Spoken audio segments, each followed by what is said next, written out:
نحمده ونصلي على رسوله الكريم أما بعد حضرات سامعین کرام، کچھ ایسی باریک سی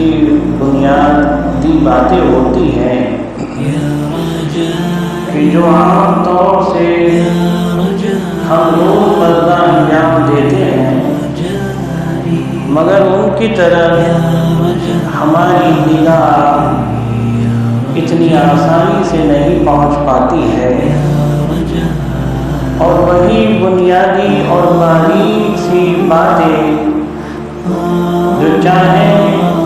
غلطی کے طور کے اوپر ہو، نا علمی کے طور کے اوپر ہو، نا سمجھی کے طور کے اوپر ہو، بہرحال کسی بھی طریقے کے اوپر ہو، ان پر نظر ہونا ضروری ہے اور ان سے آگاہی بھی ہونا ضروری ہے۔ کہتے ہیں کہ کبھی ایک بہت سی باریک چھوٹی سی بات سے بھی ہماری عبادت خراب ہو جاتی ہے۔ مثال کے طور پر وضو کیا اور پانی تھا، استعمال کرنا تھا، جلدی کیا، پانی کا انتظام تھا، سب کچھ تھا، لیکن جلد بازی میں وضو ایسے کیا کہ بال برابر حصہ خشک رہ گیا، بال برابر حصہ خشک رہ گیا،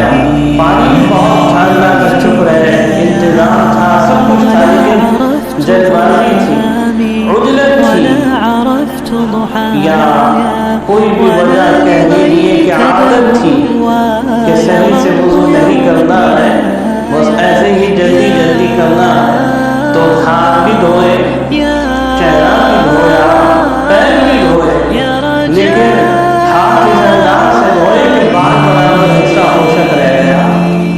وضو نہیں ہوا۔ اب دیکھیے بنیادی بات ہے عبادت کی کہ اگر وضو نہیں ہے تو نماز بھی شروع نہیں ہو سکتی ہے، اگر وضو مکمل نہیں ہے تو ہماری نماز مکمل نہیں ہو سکتی، کیونکہ ابھی ہمارا وضو شرعی اعتبار سے ہوا ہی نہیں ہے۔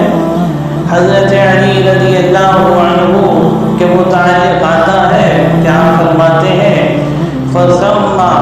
عَادَيْتُ رَأْسِي، فرماتے ہیں کہ میرے سر کے بال بڑے تھے تو میں یہ سوچتا تھا کہ کہیں کوئی حصہ خشک نہ رہ جائے، تو میں نے اپنے سر سے دشمنی کر لی، یعنی سر پہ بال ہی نہیں چھوڑتا تھا کہ کہیں ایسا نہ ہو کہ احتیاطوں کے باوجود بھی کبھی ایسا نہ ہو جائے کہ کوئی بال خشک رہ جائے، پانی پہنچنے سے رہ جائے جڑوں تک، اور بڑے بال ہونے کی وجہ سے پانی وہاں تک اتنی آسانی سے نہیں پہنچ پایا، میری طہارت ہی مکمل نہ ہو۔ جب میری طہارت نہیں ہوگی، جب میرا وضو نہیں مکمل ہوگا، تو پھر میری عبادت تو اللہ کے دربار میں مقبول نہیں ہوگی، میری عبادت بھی لا الہ ہو جائے گی۔ اس لیے حضرت علی کی یہ احتیاط تھی کہ آپ طہارت کو اتنی ترجیح دیتے تھے کہ آپ طہارت کی وجہ سے سر میں بالوں کی جڑوں تک پانی پہنچانے کی وجہ سے آپ نے اپنے سر کے بال رکھنا ہی چھوڑ دیے کہ کہیں وہاں پر پانی پہنچنے سے رہ جائے اور میرا کوئی بال سر کا خشک رہ جائے۔ تو یہ احتیاط کی بات ہے، یہ ایک ترجیح والی بات ہے، یہ ایک اپنی اجتہادی بات ہے کہ حضرت علی رضی اللہ عنہ نے اپنے بالوں کو ترجیح نہیں دی بلکہ طہارت کو ترجیح دی۔ لیکن ایسا نہیں ہے کہ کوئی شخص یہ چاہے کہ بھائی سر کے بال ہی نہیں رکھے جائیں، تو یہ مسئلہ اس انداز سے نہیں ہے، بال رکھنے کا حکم ہے، رکھیں، شریعت کے دائرے میں رکھیں، سنت کے اعتبار سے رکھیں، لیکن کوشش یہ رہے کہ اچھی طریقے سے طہارت ہو، پانی خوب اچھے طریقے سے بالوں کی جڑوں تک پہنچے، خاص کر ناپاکی کے غسل میں۔ ایک عام طریقے سے گرمی کی وجہ سے سر سے پانی ڈال لیا، یہ تو ہے ہی غسل، لیکن جو ناپاکی کا غسل ہے، جو فرض ہوتا ہے، اس میں تو پانی پہنچانا ہی ضروری ہے۔ اور پاک انسان اگر سر سے پانی ڈالے، کوئی پاک ہے، جسم پاک ہے، اس نے سر سے پانی ڈالا، اگر نہیں بھی پہنچا جڑوں تک تب بھی کوئی حرج نہیں ہے، جب بھی کوئی حرج نہیں ہے، کیونکہ وہ پاک ہے۔ اگر کوئی شخص ناپاک تھا اور اس پر غسل فرض تھا اور پھر اس شخص نے سر کے بالوں کی جڑوں تک پانی نہیں پہنچایا یا غسل کے فرض انجام نہیں دیے تو اس کا غسل نہیں ہوگا۔ تو معاملہ یہ ہے کہ شریعت کے دائرے میں رہ کر شریعت کی روشنی میں ہمیں طہارت حاصل کرنا ہے اور ان باریک باتوں پر ہماری نظر ہونا ہے۔ جیسے میں نے عرض کیا کہ کوہنیاں خشک رہ گئی، چہرے کے اوپر پانی ڈالا یا صحیح سے پانی نہیں پہنچایا کہ پیشانی کے بالوں سے لے کر ٹھوڑی کے نیچے تک ایک کان کے لو سے دوسرے کان کے لو تک چہرہ کہلاتا ہے، اگر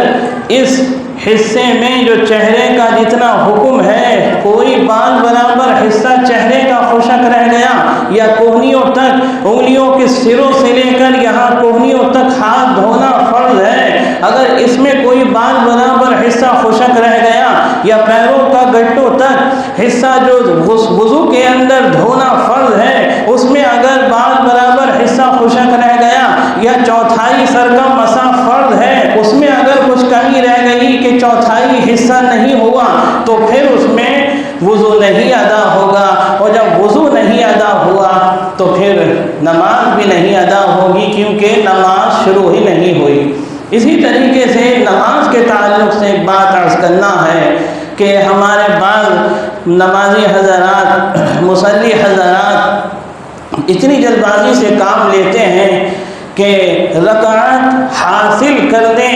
کی کوشش میں پوری نماز اپنی گوا دیتے ہیں۔ ایک رکعت جو اس وقت ان کو کوشش کر کے وہ حاصل کرنا ہے اور اس کے بعد والی رکعتیں تسلی سے بھی پڑھ سکتے تھے، لیکن اس رکعت کو حاصل کرنے کے لیے اتنی بار کوشش کرتے ہیں کہ وہ اپنی نماز ہی کھو بیٹھتے ہیں۔ وہ وجہ کیا ہے؟ وہ ایک باریک سی وجہ ہے، میں اس پر اکثر توجہ دلاتا رہتا ہوں، اب بھی میں نے سوچا کہ پھر آپ کے سامنے یہ تازہ کروں، یہ مسئلہ پھر سے تازہ ہو، اور کوشش میری یہی رہتی ہے کہ میں وقتاً فوقتاً بیچ میں اور جیسے بھی موقع رہے یہ مسئلہ تازہ کرتا رہوں تاکہ سب کی نمازیں درست ہوتی رہیں اور شریعت کے دائرے میں اور مسائل کی روشنی میں انجام ہوتی رہیں۔ چنانچہ مسئلہ یہ ہے کہ امام صاحب پوری جماعت رکوع میں تھی، اب وضو کیا، وضو کرنے کے بعد جب آ کر دیکھا کہ جماعت رکوع میں ہے تو اب رکعت حاصل کرنے کے لیے کوشش کری کہ میں بھی رکوع میں شامل ہو جاؤں، یہ ہر انسان کی کوشش ہوتی ہے، مگر کوشش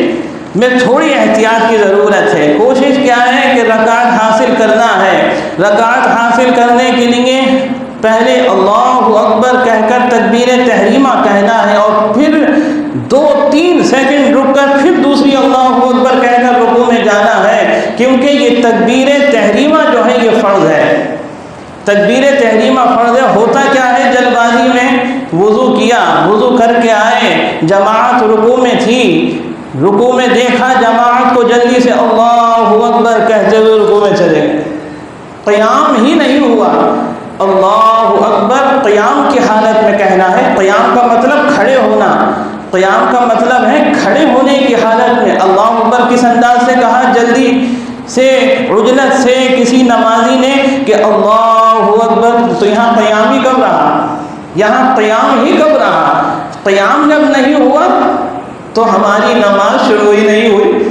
کیونکہ تکبیر تحریمہ فرض ہے اور قیام بھی فرض ہے۔ تکبیر تحریمہ قیام کی حالت میں کہنا فرض ہے، چنانچہ اگر کسی نے تکبیر تحریمہ کے لیے چند سیکنڈ کا بھی انتظار نہیں کیا کہ وہ کھڑا رہتا کہ اللہ اکبر اور پھر اس کے بعد وہ جاتا تو اس کی نماز نہیں ہوئی۔ ہاں اگر اللہ اکبر کہہ کر 2 سیکنڈ بھی اگر وہ رک گیا اور پھر اللہ اکبر دوسرا کہہ کر چلا گیا، اس کی نماز درست ہو جائے گی۔ تو باریک سی بات یہ ہے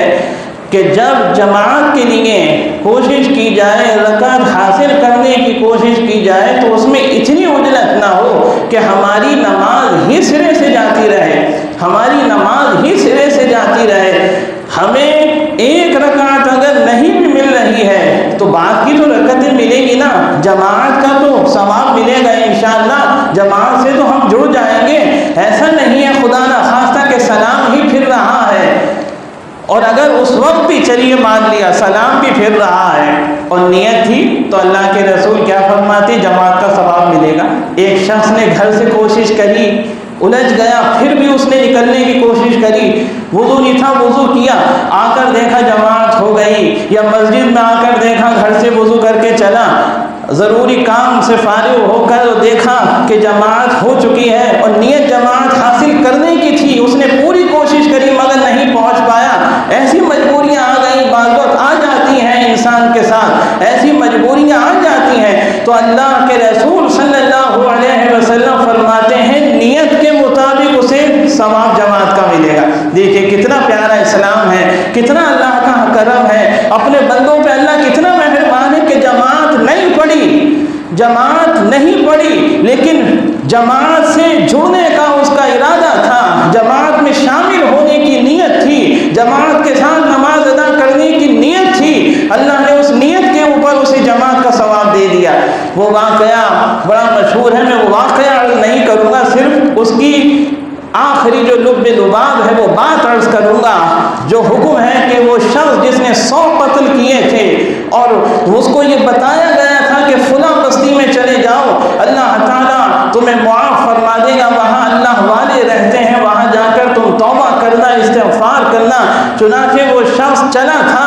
ابھی توبہ نہیں کری تھی نیت کر کے، اور اللہ کا کتنا بڑا کرم ہوا کہ اللہ نے اس کی مغفرت فرما دی، اسے توبہ کرنے والوں میں شامل فرما لیا تھا۔ ابھی اس نے توبہ نہیں کری تھی، توبہ کی نیت کر کے چلا تھا۔ تو ہمارا معاملہ یہ ہے شریعت کا کہ نیت کے اوپر ہی معاملہ شروع ہو جاتا ہے۔ اللہ تعالی ہمیں اچھی نیتیں عطا فرمائے، اچھے ارادے عطا فرمائے، اخلاص عطا فرمائے۔ اور بھائی عجلت اتنی نہ ہو ہماری نمازیوں میں، ہمارے اندر، کہ ہماری عجلت کی وجہ سے پوری عبادت ہی خراب ہو جائے۔ دیکھیے ذرا سی جلد بازی سے نماز خراب ہو گئی، میں نے جو مسئلہ عرض کیا اس پر سب کی توجہ رہنا چاہیے۔ اللہ تبارک و تعالی ہمیں ان باریک باتوں کے اوپر غور کرنے کی، ان کو سمجھنے